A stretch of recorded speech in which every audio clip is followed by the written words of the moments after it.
কি হবে 2100 সালে? মানবজাতির বসবাস কি শুধুই পৃথিবীতেই সীমাবদ্ধ থাকবে, নাকি মহাবিশ্বে মিলবে এলিয়েনের সন্ধান?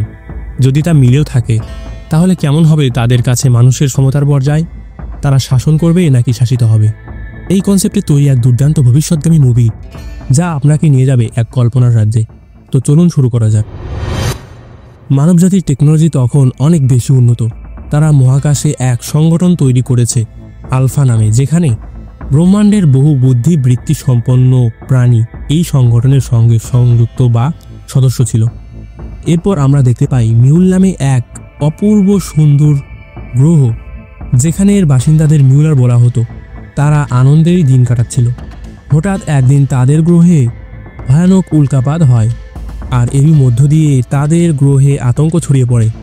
একটা পর্যায়ে তাদের গ্রহ ধ্বংস হওয়ার উপক্রম হলে তখন তারা এক সুরক্ষিত যানে উঠে পড়ে।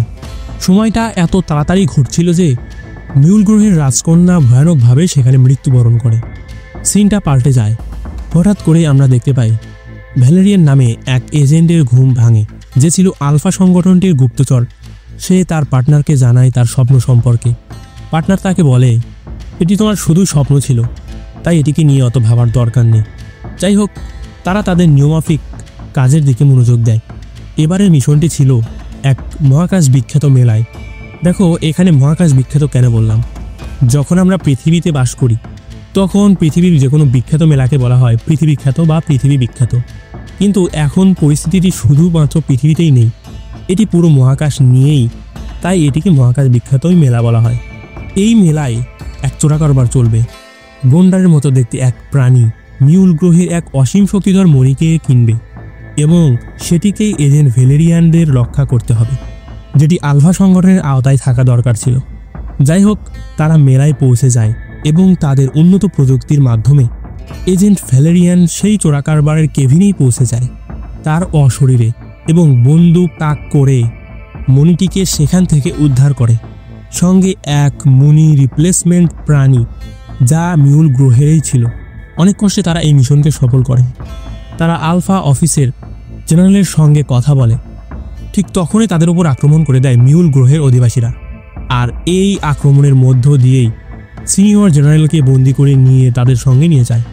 যখন তারা সেখান থেকে পালিয়ে যাচ্ছিল, ভ্যালেরিয়ান অনেক কষ্ট করে তাদেরকে ধরার জন্য, কিন্তু একটা পর্যায়ে সে ভুল পথে এবং ভুল কমান্ডের কারণে তাদের বিপরীত দিকে চলে যায় এবং তাদেরকে ধরতে ব্যর্থ হয়। এরপর আমরা দেখতে পাই ভ্যালেরিয়ান এবং তার সঙ্গী লর্লিন দুজনে অনেক কষ্টে মিউল অধিবাসীদের সন্ধান পেয়ে যায় এবং তাদের সঙ্গে কথা হয় কথোপকথনের মাধ্যমে বিষয়টিকে সমাধান করতে।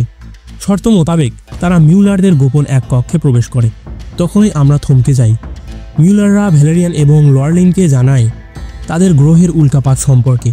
দেখতে পায় মানবজাতি আলফার গদিকে হাতে নেওয়ার জন্য এক ভয়ানক যুদ্ধ করে এবং নিউক্লিয়াস বম নিক্ষেপ করে, এটা জানা সত্ত্বেও যে মিউল গ্রহের ক্ষতি হতে পারে বা ক্ষতি হবে এবং সেখানে সকল প্রাণী মারা যাবে। কিন্তু গ্রহটি ধ্বংস হওয়ার পরেও আমরা অনেক কষ্টে আমাদের গ্রহের শক্তিশালী মণি এবং সেই রিপ্লেসমেন্ট প্রাণীটিকে সঙ্গে নিয়ে আসতে সক্ষম হয়েছিলাম, কিন্তু সেটিও মহাকাশে আসার পর আমাদের কাছ থেকে চুরি হয়ে যায়। এরপর যখন আমরা জানতে পারি আলফা সংগঠনটি আমাদের মণি এবং রিপ্লেসমেন্ট প্রাণীটি সুরক্ষিত রেখেছে, তখনই আমরা তোমাদের জেনারেলকে ধরে নিয়ে এসেছি। এখন সেই প্রাণীটি এবং পাথরটি বা মণিটি আমাদেরকে দিলে আমরা পুনরায় আমাদের গ্রহকে তৈরি করতে পারবো। এই সকল সত্য তথ্য জানার পর লর্লিন তাৎক্ষণিক প্রাণী এবং সেই পাথরটিকে দিয়ে দেয় এবং সেখানে আমরা এক চমৎকার দেখতে পাই তারা পুনরায় তাদের গ্রহকে তৈরি করছে। অন্যদিকে জুনিয়র জেনারেল এত সময় বাইরে অপেক্ষা করে ভেবে নেয় হয়তোবা এজেন্টরা বিপদে আছে, তাই সেই দরজাটির সামনে মিলিটারি এবং স্পেশাল রোবট ফোর্স লাগিয়ে দেয়।